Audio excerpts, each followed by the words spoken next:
6 سنوات، بدأ في المجموعة الأوروبية. المتحدث راح يكلمنا عن السياسات المطبقة في هذا المشروع المطبق في الدول الأوروبية، وراح يعمل مجموعة من المقارنات ما بين مجموعة من الدول الأوروبية ودولة الإمارات بخصوص تطبيق نظام العدالة الإلكترونية. So you can start the presentation now. Thank you very much. When I first got this invitation to come and speak with you about European e-justice, I felt honored. And then this morning, this session with the 4 knowledgeable experts, I felt inspired. And I felt inspired basically because I did recognize the questions that you were having, the problems you are facing, the topics you are trying to tackle. It's exactly the same that we have been doing in Europe.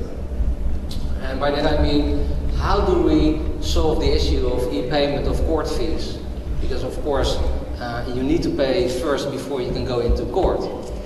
And another one that I recognized very well was how to deal with the transition from manual, analog proceeding of law and law cases into electronic proceeding.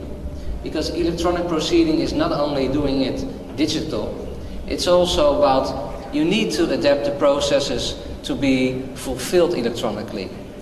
And also the change of audience, the change of public using and going into court is also changing its mentality because of the introduction of the internet.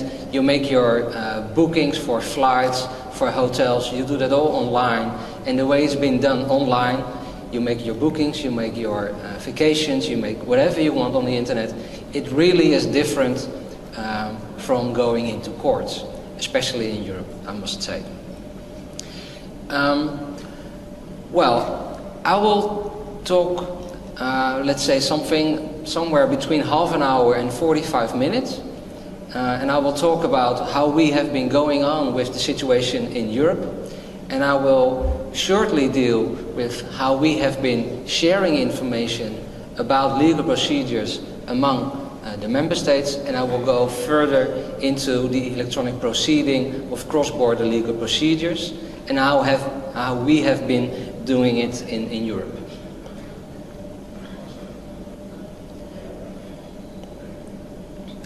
So this is what I will tell. The European e-justice is all being based on the strategy, and the strategy is being drafted by the member states and the European Commission.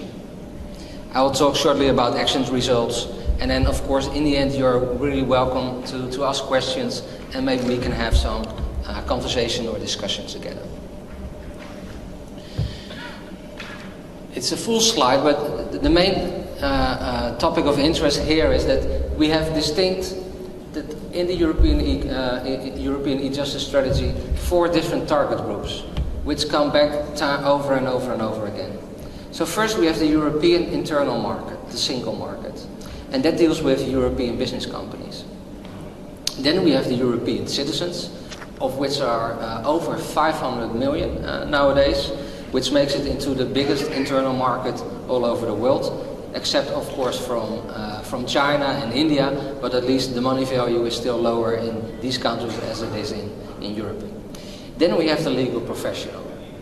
We have legal professionals of different kinds. Of course we have the prosecutors, we have the judges, but in Europe we also have bailiffs who are important for legal enforcement. And then we have notaries, and then we have lawyers, bars. The difficulty in Europe is that the competences of all these different legal procedures, of all these different legal professionals, are different from member state to member state. So a prosecutor in, for example, Greece does not have the same competences as one prosecutor in the Netherlands or in the UK would have. And it's even more true for, let's think about solicitors, for bailiffs, for notaries in the different countries. But for one thing that we are sure about is that we have the judiciary, which have nearly the same competence all over Europe, which is also a separate target group in itself. Well, on the right-hand side, you can all see all these different procedures and all these kind of instruments that we are trying to serve to these different people in Europe, in European justice, but these will be covered in the next slides. So what does the European e-strategy consist of? Nowadays, we are working into the second multi-annual action plan, which is from 2014-2018. We had one before, and we will have a third one coming up, and it's drafted, started very soon. From the first multi-annual action plan, we have the European e-justice portal, and from the second, we have the e-coded product, of which I am a representative at the moment. So this is the European e-justice portal. The European e-justice portal is considered to be, or is supposed to be, the one-stop shop for justice in all Europe. So whatever you want to know about European law, whatever you want to know about legal procedures inside the member states, you can turn to the e-justice portal. And the e-justice portal is available in all 23 languages of the European Union. So in 23 different languages you can learn about European justice on the European level, and you can learn about justice and legal procedures inside the member states. And you can learn from that in your own language. And once again you can see the 4 different target groups: citizens, firms or companies, legal professionals and the judiciary. Well, it's full of information. It's at the moment it's unbearable for most servers to keep it up to date. Let's say there's an enormous amount of information, and it's being well visited. I think we have over 500,000 unique visitors every month. So I'd say it could be better, but it's still going very well. So you can learn here about what the procedures are like, what the rules are like, but you can also learn about how to start a procedure. You cannot send a procedure from here, but you can learn about it.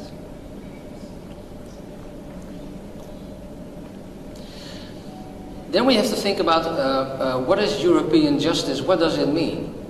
So we have been talking, I think, mostly this morning about how to start a procedure and how legal procedures are being done.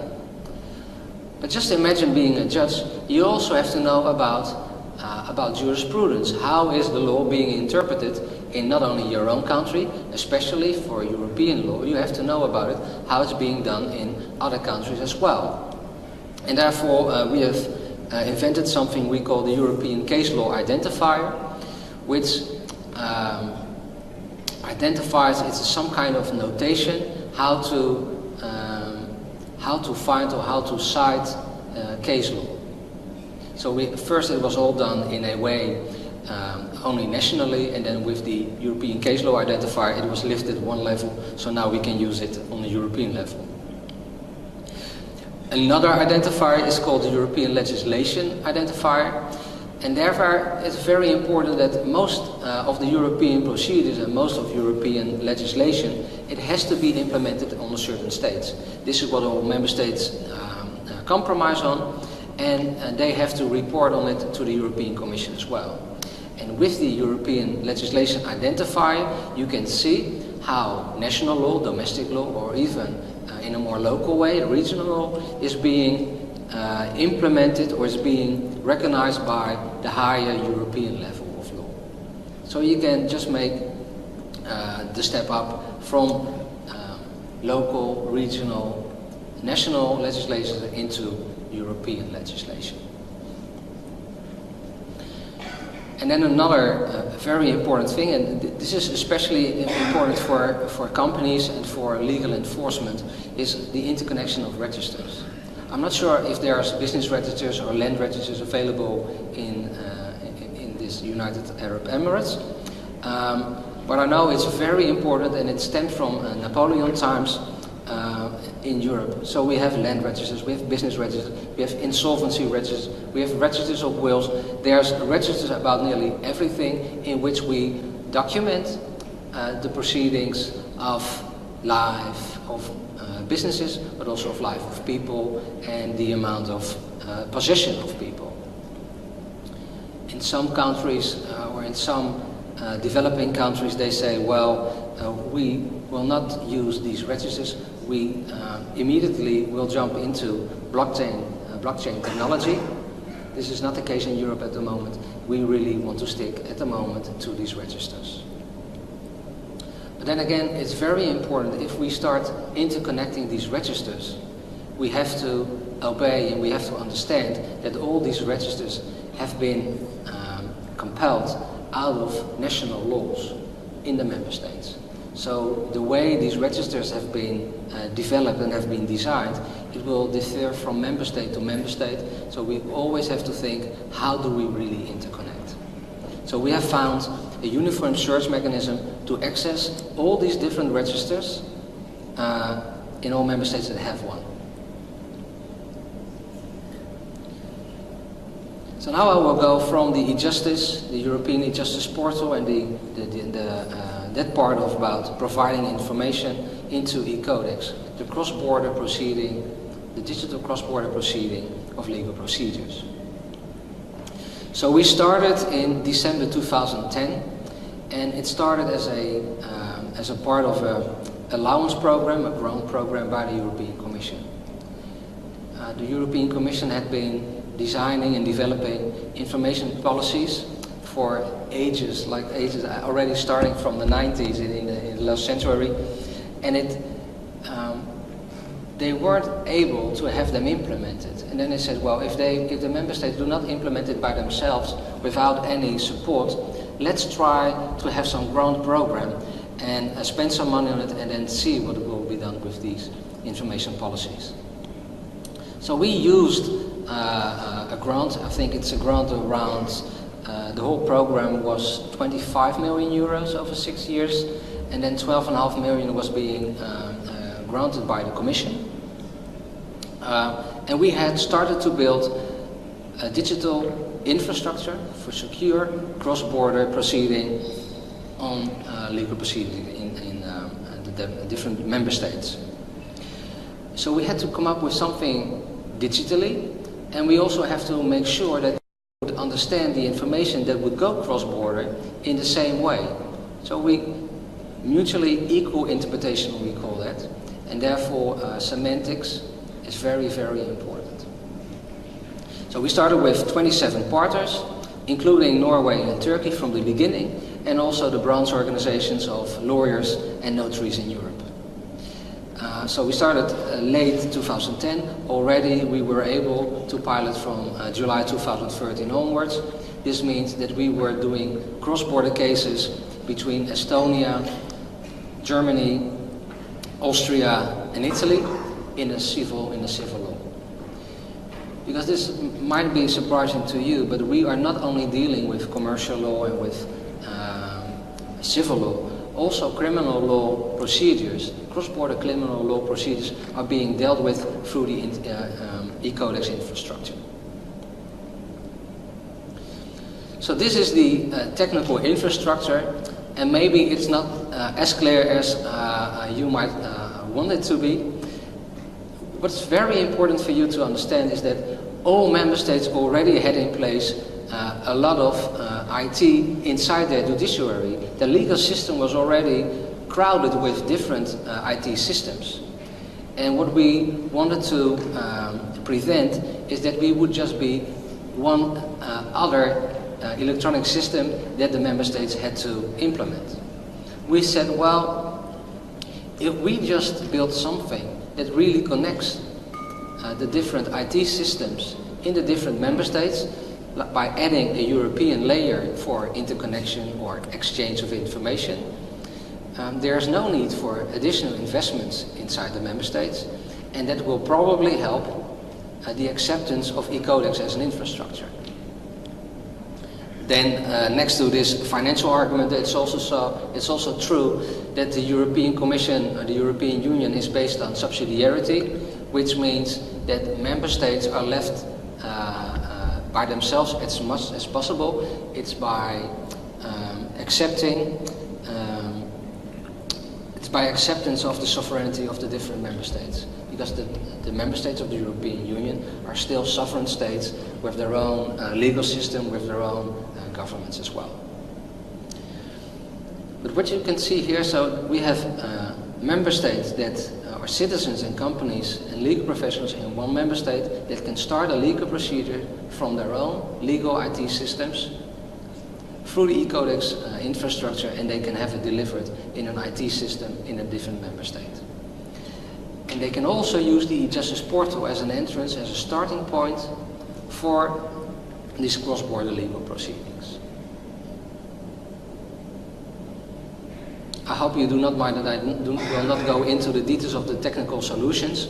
If you are interested, of course, I will be able to provide you or send my colleagues to explain. But this is not. This would really reach out of this conference. But the important is that e-codex is an open source product. It's free of any costs. It's not an end application, so it's not meant for citizens. It's not meant for judges. It's not meant for prosecutors. You will need something in your own member state to be able to use e-codex. It's just an exchange mechanism. Well, the whole solution is based on international standards. It will be sustained by the European Commission, and the information, all technical information, is available via JoinUp, which is a collaboration platform inside the European Union, and on our website.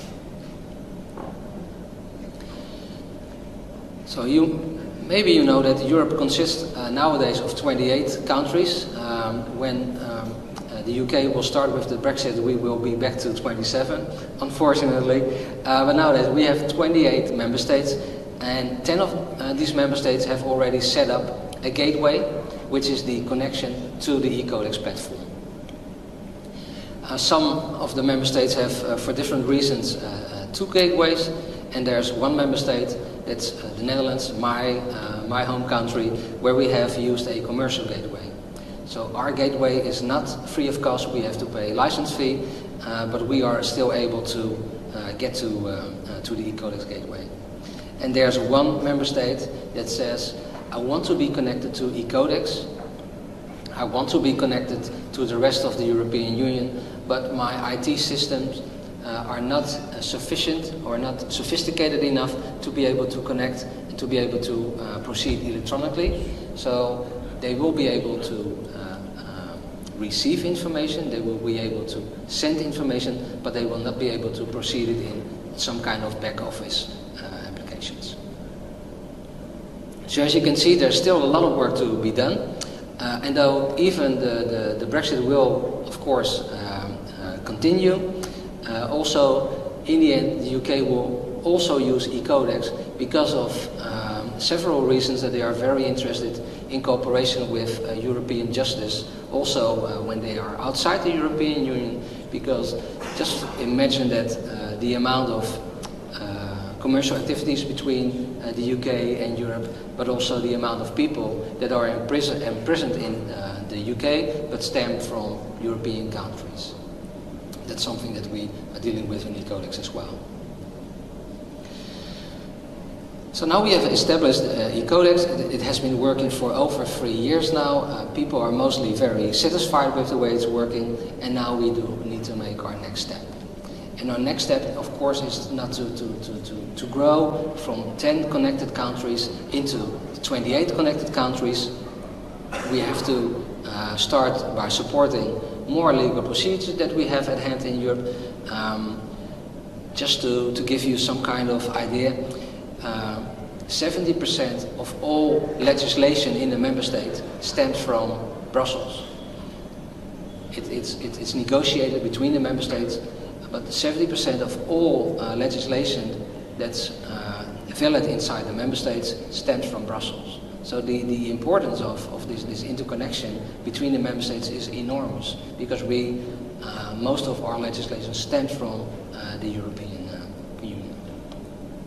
Well, then we start talking, we want to be more present on occasions like these, where we can tell what we are doing in Europe and to learn of initiatives in, well, in this case in the UAE, but also in other countries, like in the Asian countries are very interested, South American countries are very interested, as are, for example, the United States. And then, last but not least, I must say that the moment we have started to develop e-codex, we are also very convinced that the most important part would be its sustainability. And then we would think about its technical sustainability, its organizational sustainability, but most important, its political sustainability.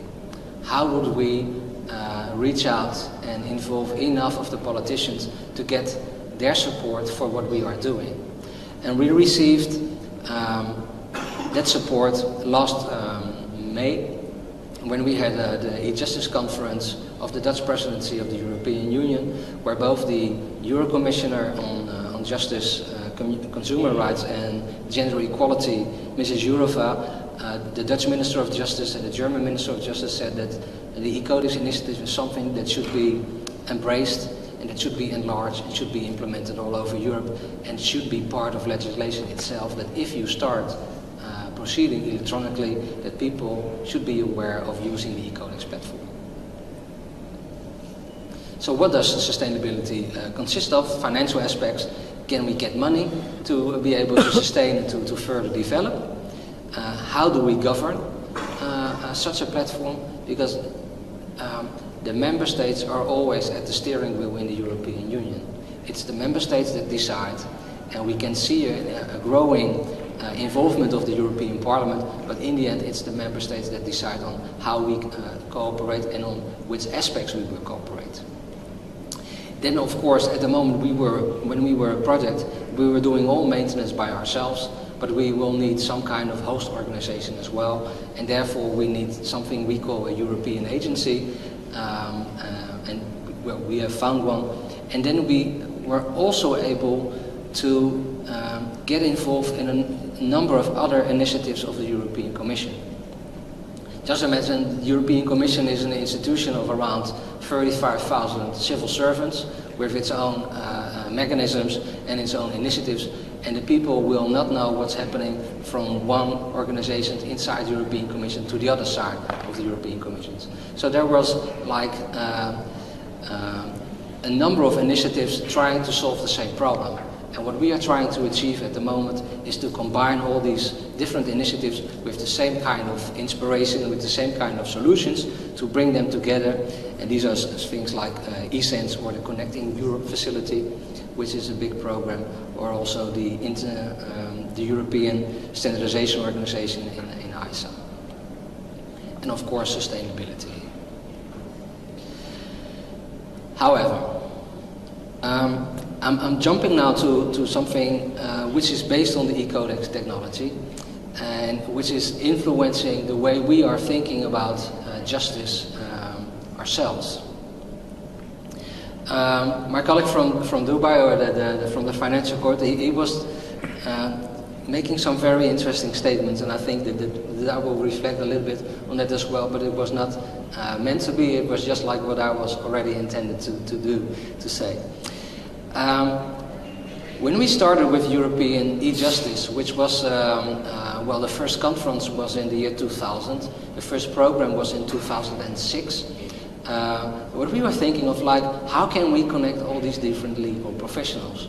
And the first thing that we thought of was video conferencing, by having some chat rooms where judges and prosecutors could exchange ideas.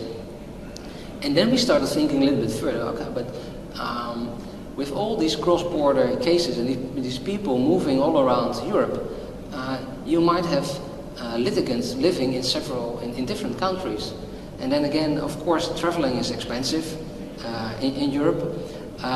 So let's see how we can use the video conferencing in legal cases as well. That's when we started to develop the True to Life video conferencing, the digital courtrooms. Well, it was very well received judges in the different countries, they really liked what was happening in the True to Life, because it was just like someone was sitting inside the courtroom, although he was, well, he could be hundreds and thousands of miles away. But just imagine when we were setting up these True to Life digital courtrooms, they would cost each over 100,000 euro each. So this was not sustainable. Like, just imagine the number of courts in all over Europe, 100,000 euros for a digital courtroom in nearly every district in Europe. That would be too much.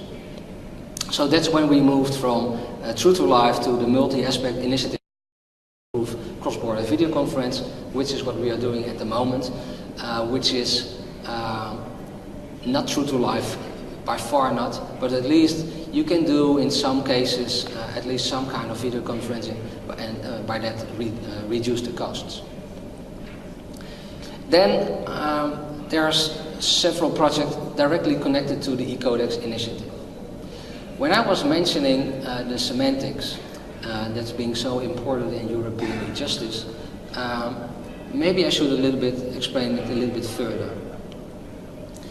European e-justice or European justice, it consists of 28 different legal systems. With the European level to combine with it, we have 29 different legal systems. And not every difference between the legal system, or not every linguistic difference between a country, can be overcome by just translating one concept to the other one. Because most legal concepts inside the member states, they have a long history. So they will come with some kind of notion, they will come with some kind of interpretation of a legal concept, it will come with some kind of tradition. So just plain translation was impossible. And that's when we started using semantics. And what we did, we took all these paper forms that come with legal procedures, you will know all these forms, and we took these forms and we start to develop them into XML schemas. It's a way of electronically maintaining documentation, and also by making it very readable for machines. But once we had digitized with these XML all these different forms, we start realizing that we have something completely different in our hands. Because if you have a digital form in XML, you know what the outcome of that form should be. You know what kind of file, what kind of information you are collecting. And if you know what the end result should be of the information you want to collect and then bring to court, you can also start thinking about, how do I want to collect all this information?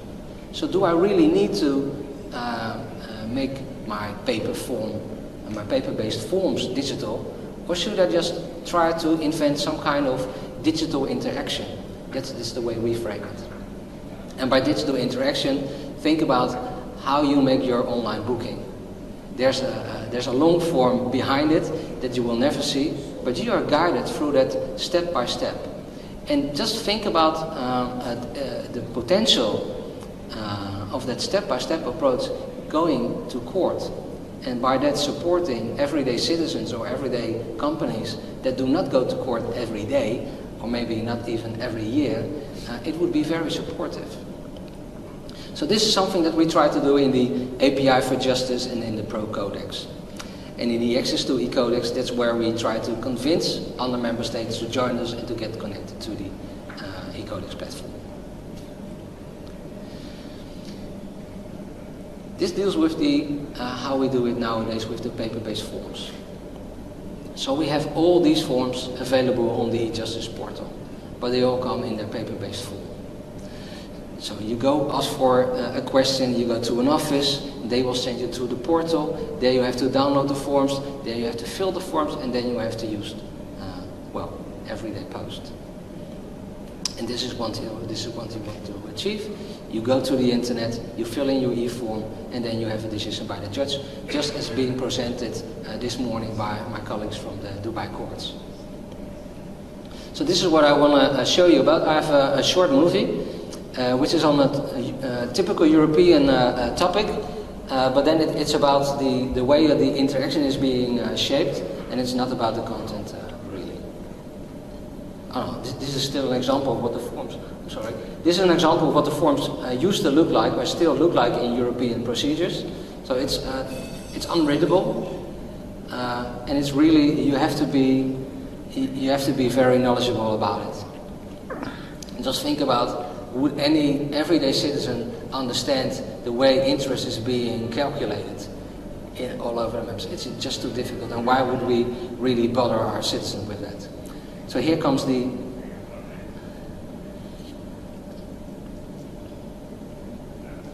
animation. The e-Justice Action Plan is an essential practical instrument used for law and legal procedures in Europe. It offers cross-border identification of the competent legal authorities by applying proven interaction and technical innovations. To ensure that anyone can initiate legal action, users are thoughtfully guided through procedures. Meet Peter Smith, a 50-year-old Englishman who lives in Amsterdam. Some time ago, he bought a batch of wine from a distributor in Lyon, France. The wine, however, never arrived. Peter endeavoured to contact the wine company multiple times, but he got no reply. He is now taking action by filing a European Account Preservation Order, also known as an EAPO. Peter is a clever man, but he has no legal background. Few people enjoy filling in legal forms. Common unwanted reactions include it's taking too long, being too complicated, or too far out of their comfort zone. We do not want Peter to experience any such reaction. By anticipating Peter's expectations, we make completing the EAPO application more manageable. Although a court in the Netherlands will only accept the EAPO in Dutch, Peter can file the application in the language with which he is most comfortable. To assure Peter that he can accurately complete the application, we first list all the supporting documents he will need to conclude the procedure. The application begins from the user's perspective, requesting the creditor to identify as an individual consumer or a company. Starting with a simple question allows users to get comfortable with the interface. Once they begin, users tend to be loss averse, therefore finishing what they have started. Keeping the number of questions to a minimum eases the workload, and showing users their progress motivates them. Layering in extra information helps Peter to fully and accurately complete the form. Each element is structured for optimal guidance. A label describes what the field is about, and a placeholder signals how to formulate the input. Extra input requirements are specified under the encircled I. Feedback tells the user if the input is correct, or, if not, guides the user as to how it should be. Where possible, the system auto-corrects input. In this telephone number field, we removed Peter's leading 0 and inserted a space after the city code. So as not to discourage users unfamiliar with a term or field, we provide tooltips that give brief explanations. Sometimes a link formulated as a question is placed to provide additional information that explains why certain data must be acquired. By facilitating Peter, we prevent him being turned off by the prospect of a bureaucratic procedure. Our aim is to not scare people away from taking legal action against fraud. By adaptively structuring the question path, the user is only asked relevant questions. Thanks to a multitude of pre-existing databases, there is no need to enter certain data manually. When Peter fills in his country, postal code and house number, the associated street and city come up automatically. The form has the intelligence to suggest which jurisdiction may be applicable to a particular case, based on given entity and country or location. The user, however, is free to select a more appropriate ground of jurisdiction. The suggested court is based on previously chosen grounds of jurisdiction. These details automatically load from a database. Though users are free to select another relevant court, Peter, like most people, accepts the suggestion. Applying digital interaction to support cross-border legal procedures is a win-win situation. Because it is designed around the user's needs, they are thoughtfully guided through each step of the procedure. As a result, the legal authorities only receive applications that meet the requirements, and the satisfied user has greater trust in the competent authorities. The final step is to sign the digital signature system of the user's home country. Once incorporated, the system sends the application to the competent authority. A copy of the application can now be downloaded for future reference. The user is informed that a successful delivery does not necessarily mean the application has been deemed eligible. Taking legal action is not the same as booking a flight. However, there is no need to make the procedure any more complicated. Let me admit to you that this kind of digital interaction does not really exist at the moment for European legal procedures. Neither does it exist inside my own country. But we have used this animation to convince legislative experts all over Europe and inside the Netherlands to start thinking in a way of moving from their the old-fashioned way of having forms into creating something like digital interaction, because at least it's recognizable for everyday citizens. And in the end, at least that's the conviction of the e-Codex project, is that justice is also meant for everyday citizens and for small and medium enterprises. So now we've reached this cross-border exchange of information in legal procedures, and now we have seen that what we might be able to achieve. There's also a next level of e-justice, and I think it might be easier for the emerging countries to start embracing this new level of e-justice as it is in Europe, with all its legacy and all these old legal tradition, with all this conservatism that comes with it. But in the end, also in Europe, we are thinking about how to make this step to the next level of e-justice. And the first thing is that we need to recognize, at least in Europe, so I'm talking from a European perspective, we need to be aware of the mutual or the existence of instruments that are very valuable to exchange information and to start learning and speeding up procedures that stem from different domains. So whereas the justice domain in Europe used to be all by itself, not taking up instruments from other domains like the information policy or the health or infrastructure, we are starting doing that at the moment. For example, the justice domain in Europe has accepted to implement as well the regulation, the European regulation about the recognition of electronic identities from other countries, which is valuable if you want to start a procedure in another country. It's just essential. And just like these small things, it seems like small things, but these are major steps for us in European justice. And then also we want to introduce something we call the e-justice principle. And what we mean by e-justice principle is that we, at the start of a legislative process, when we start to design legislation, that we from the start on start using and start cooperating with people that understand business process and that understand IT and that understand semantics. Because what we now is that it might seem logical for people with a legal background how legal procedures are being composed. If you start implementing these legal procedures, there seems to be loops, there seems to be inconsistencies, there seems to be some kind of lack of filtering of information, which might be filtered very easily. So instead of doing that only at implementation stage, we can have these people up front with us, and we can then start to design legislation and draft legislation together, by which we ensure that the implementation of legislation will be at least very easily done and not take so much time as it does nowadays.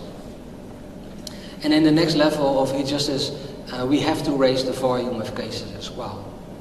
The volume of cross-border cases being done digitally at the moment in Europe is very low. There's less than 1,000 cases at the moment being run over the e-Codex platform. It's 1,000 cases, so there's more interaction, of course, but it's only 1,000 cases. But just imagine if you know that the European e-commerce consists of something like 500 billion euros a year, there is an immense market for it. If you know that there's a lot of criminal offenses being done by people from one member state and the crimes being committed in another member state, there is some kind of reason to start cooperating a little bit better than we do at the moment.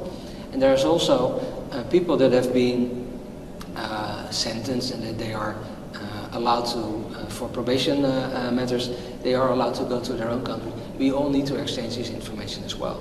So we should start by raising the volume of cases.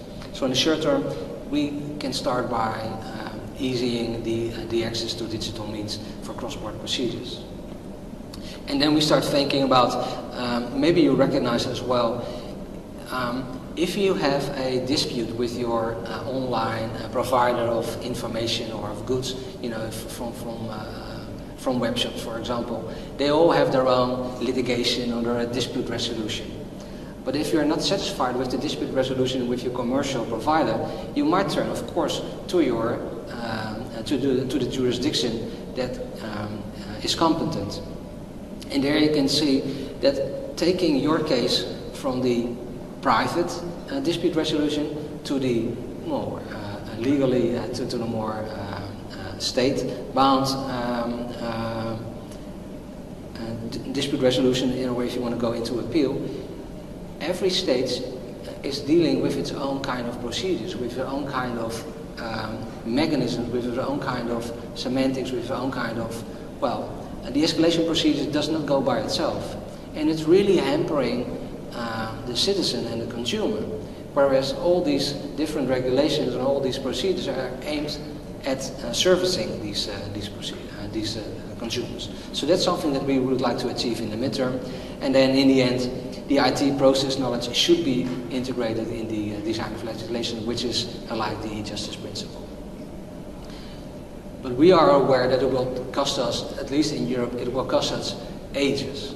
We will not be able to solve all this before 2020, and it probably will take us till 2025 until we get there.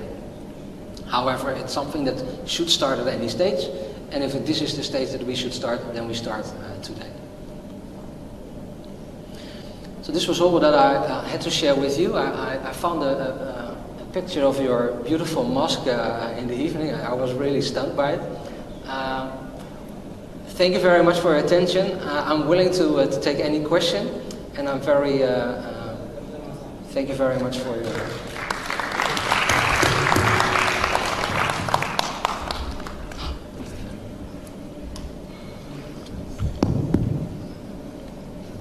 طبعا في النهاية نحن نشكر الأستاذ شتاينخر على المحاضرة القيمة، يعني طلعنا على هذه التجربة الفريدة صراحة في المجموعة الأوروبية. المحاضرة ممكن تستعرض مراحل تطبيق المشروع وعدد المستفيدين والدول المشاركة في هذا المشروع والرغبة في زيادة العدد إلى 28 دولة أوروبية. تكلم عن العقبات اللي واجهتهم في إعدادها أو في تنفيذ هذا المشروع المميز، ويعني وجهة نظر القائمين أو وجهة نظر المجموعة الأوروبية في كيفية تطوير هذا المشروع. أنا يمكن كتبت بعض النقاط، لكن بنخلي المجال للمشاركين إذا في عندهم أي تساؤلات عن مشروع إيكوتوكس أو إدارة العدالة أو العدالة الإلكترونية الأوروبية.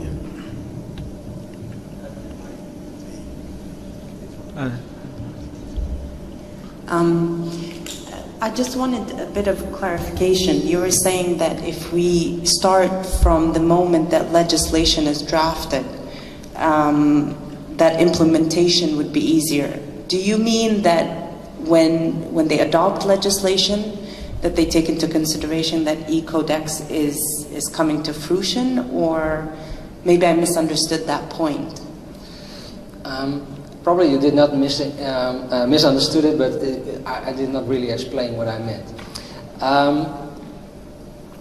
What we want to achieve is that we want to ease the implementation of legislation. We want to make sure that the goal of the legislation is being achieved as soon as possible. And we think that by taking up IT and process knowledge from drafting legislation, already in the drafting stage, in the development stage, we think that the achieving the goals of that legislation is easier to reach, is easier within reach than starting only with thinking about IT applications when it's all been drafted and all been went through Parliament. And then I understood you correct. So basically, whatever the legislation is, that the legislator has to take into consideration that e-Codex exists now, and that whatever they legislate, whatever they draft, is going to be for the end result to be used and accessed through e-Codex, apart from the content and the merits of the legislation. That's correct. Okay. And it doesn't have, it even doesn't have to be e-Codex, although of course I would prefer e-Codex, but I also know that e-Codex is not going to be there until 2050. There will be something better, of course, but also it should also be valid inside the member states. Like there are member states, for example, in Estonia, they are working in a way that we are trying to achieve all over Europe.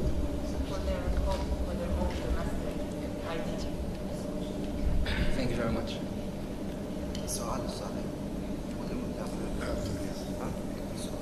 Thank you.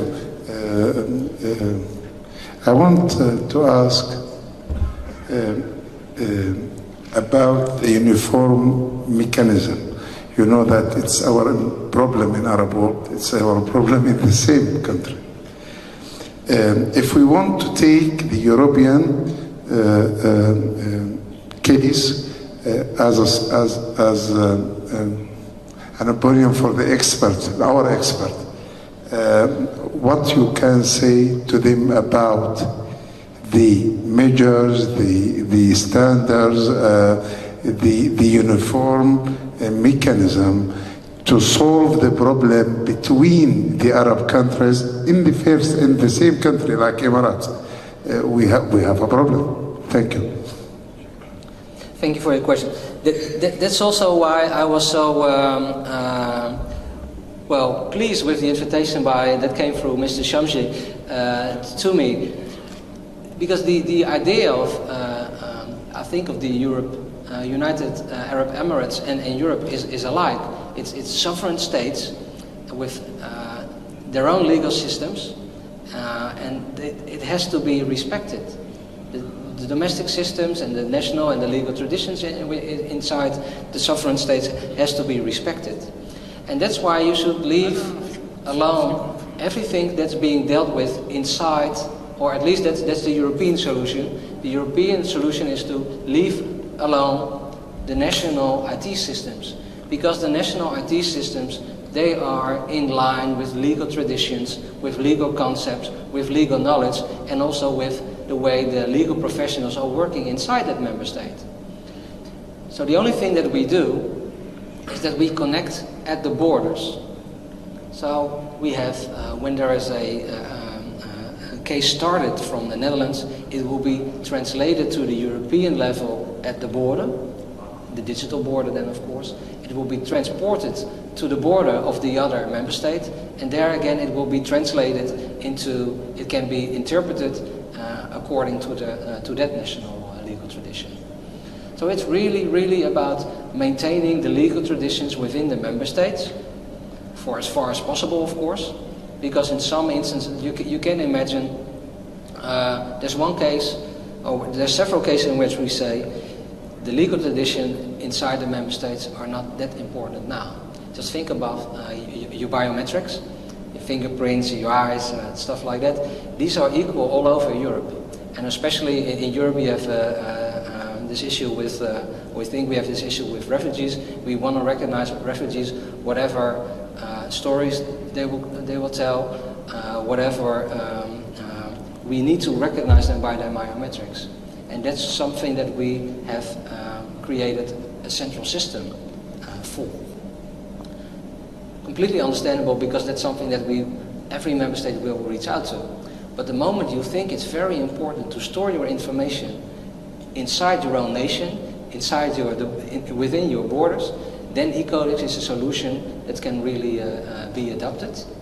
And it can be adopted rather easily, because of course bit technically speaking, we work of course with nodes. So you have, we can make a node inside the European Union, and then of course the United Arab Emirates can make their own node, and then inside that node you can work just like we are doing in eCodex, and maybe one day we can all connect all these different nodes all over the world. Something we can think of in the later stages, but still. But it's very, very important to respect the national legal traditions. At least that's the idea that I'm trying to...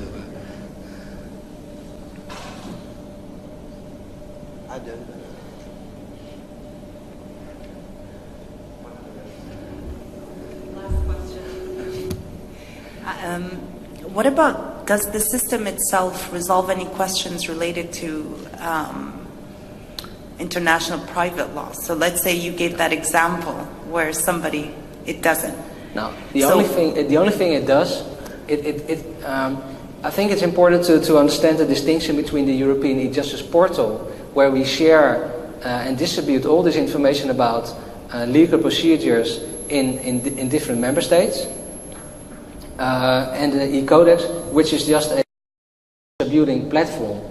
So there's nothing being stored on the e-Codex platform, only temporarily to be sure that the information is being delivered as it should be. So that's what you meant by informing the user, that the fact that you completed the form doesn't mean it's going to be accepted. So the court can come back and say, well, you shouldn't initiate your proceedings here, it should be somewhere else. Yeah. That's still possible.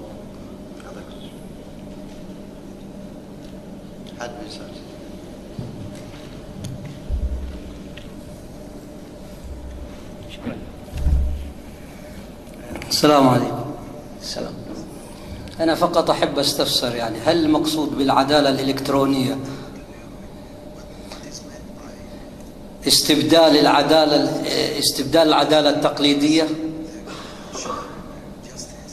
يعني من المعلوم أن تحقيق العدالة يمر بمراحل، والوسيلة المثلى لهذا للوصول إلى الحق عن طريق الدعوة، وهذه الدعوة فيها إجراءات تسبق التقاضي وفي إجراءات بعد التقاضي. هل يقصد بالعدالة الإلكترونية استبدال كل هذه المراحل بالمراحل التقليدية بالمراحل الإلكترونية؟ هذا هو السؤال الجوهري، لأنه من المعلوم أن الحكم هو عنوان الحقيقة، وأن الوصول إلى الحقيقة بأسرع طريق هذه هي العدالة. وشكرا. Thank you for your question. I think it's it's a quintessential question about e-justice.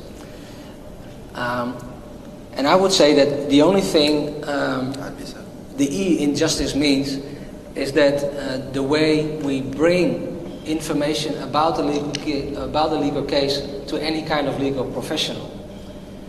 It's not about electronically dealing with cases.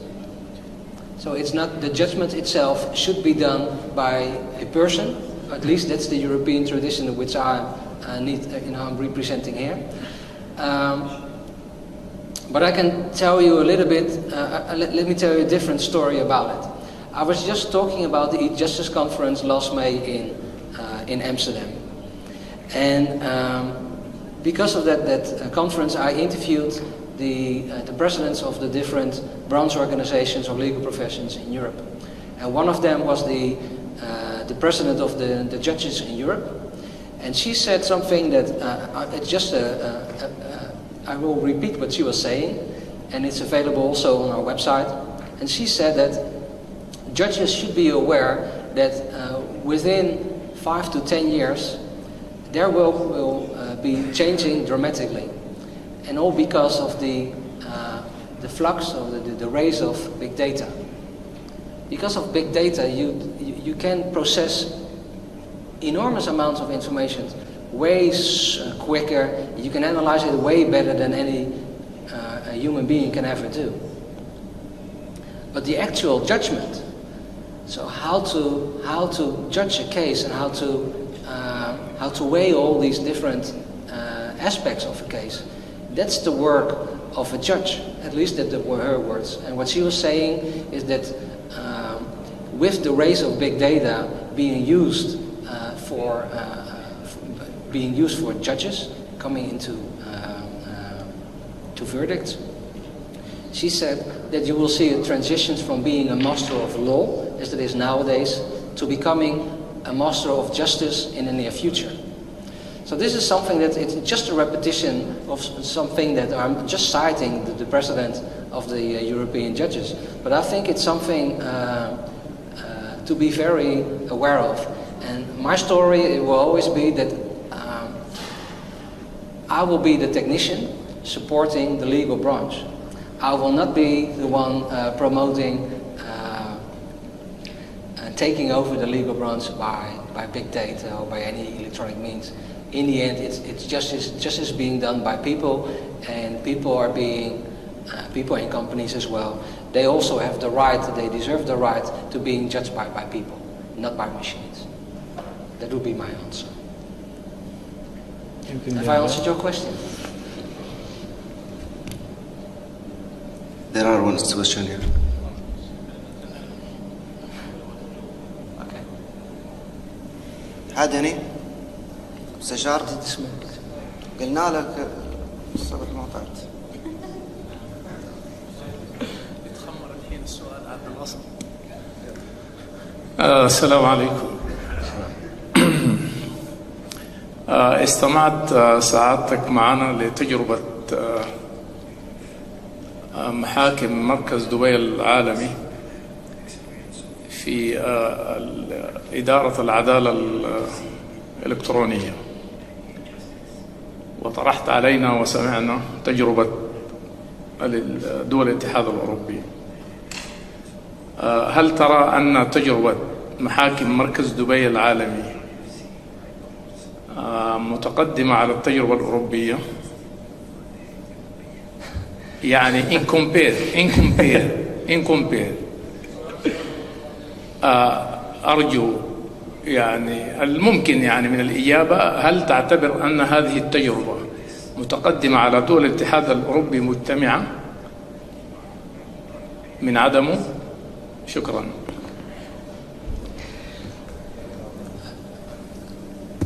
Thank you for the question, which is tempting.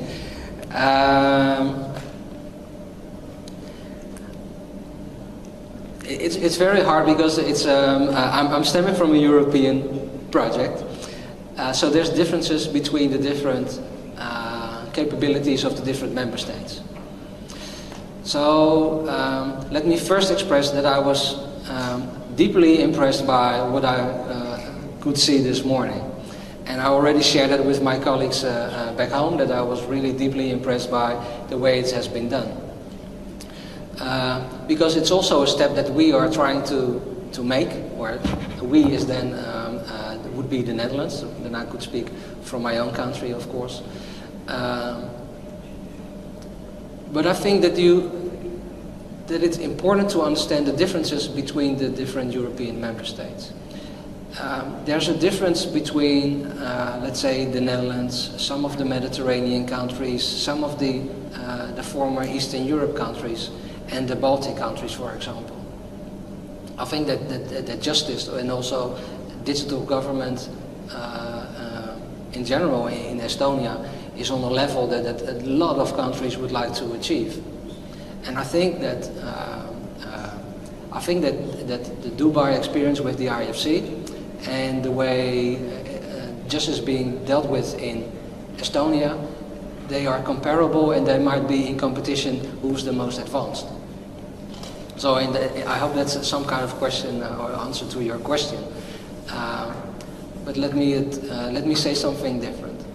I cannot attend this meeting tomorrow because I need to go back to Brussels because I'm presiding an expert group in Europe, in the European expert group, that's dealing with the introduction of a multi-channel communication strategy for justice, in which we are trying to integrate different channels to be able to serve companies and citizens in the field of justice, and also, of course, the legal professionals. What we are aiming for is that by whatever means you have started a legal procedure, you will be informed about the progress of your procedure by any kind of means. What this entails for the organization of the legal systems and the legal IT landscape, it's enormous. So we would really like to implement something like the IFC has done, or like the Smart Judge, which was being shown this morning. We would really like to implement it by tomorrow. But the legacy we have in IT applications is as huge, and the investment in that are that high, that it would be too much of our politicians to go with us and say, well, this is something that we will achieve tomorrow. Because a lot of other different difficult topics at the moment that we need to deal with, like the financial crisis, is not over in Europe. And the refugee the refugees, they will come to Europe all over. They will come for the next coming years. How we are dealing with property is very, it's all these different kind of issues that need to be solved as well. But then again, we need to think of how we can achieve this next level of operation that's being shown this morning. And one of the first things that we will address in the near future is how we will be able to say goodbye to every IT system that still stem from the 90s of the last century, and getting the information out and bringing it into some kind of IT architecture that's capable to support initiatives like the Dubai courts has shown this morning. And this would be my complete answer to your question. طبعا في النهاية نحن باسم جمعية الإمارات للمحامين والقانونيين وباسم شركة الشرق الأوسط. دكتور عندي سؤال أخير بس. يا أخي تقدر تسأله في الكوريدور لأن تأخر الوقت ساعتين ونص ناس بتروح. سؤال خفيف بسيط مهم جدا بعد إذنك. تفضل. One more question. أولا شكرا لك على هذا الحديث الرائع. عندي سؤال مهم جدا في مسألة استخدام التقنية الحديثة في ظل اختراق للكمبيوترات وللمواقع الإلكترونية وللأجهزة. ما هو مدى الأمان لاستخدام هذه التقنية أو لإدارة العدالة إلكترونيا؟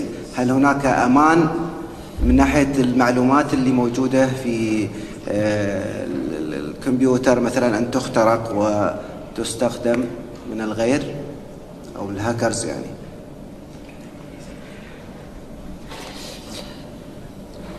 This is a very good question. Here we come to the I will answer your question, but I need some kind of step up. When we, in the Netherlands, we have also got our own gateway to the e-codex facility. And when we had done our work, the first thing I did was to bring on an IT auditor to check, like if everything was working how it's supposed to work. So the connection between our national system and the European system, if it would work like it was supposed to work, and if it was secure enough. And what they would, because it was an issue that we have been talking about in the development of eco. And what we come to decide is that there is inside your legal landscape or inside your IT landscape for the legal domain, you have created systems. And these systems are being maintained mostly, at least in the Netherlands and also in other European countries, by government officials.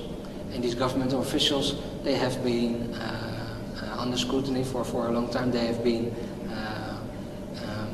well looked at. So the people that are using these IT systems, they are very well trusted. And then we are in Europe, and we decided that we wanted to work together. And then we decided as well, at least for the justice domain, we said if we trust the legal domain in one country, then we will trust the legal domain in another country as well. So that's the basic notion. But then again, that's where the awareness of the other, or the instruments of other domains comes in important as well. We have, of course, lots of legislation also about electronic communication and the use of e-signatures and the use of digital identities, the electronic IDs.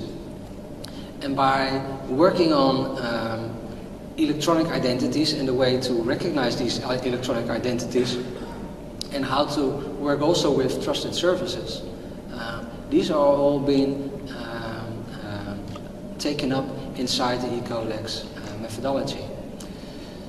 So of course, there is somewhere in the whole chain of information exchange, you have some kind of breach, or you could sense it as a breach.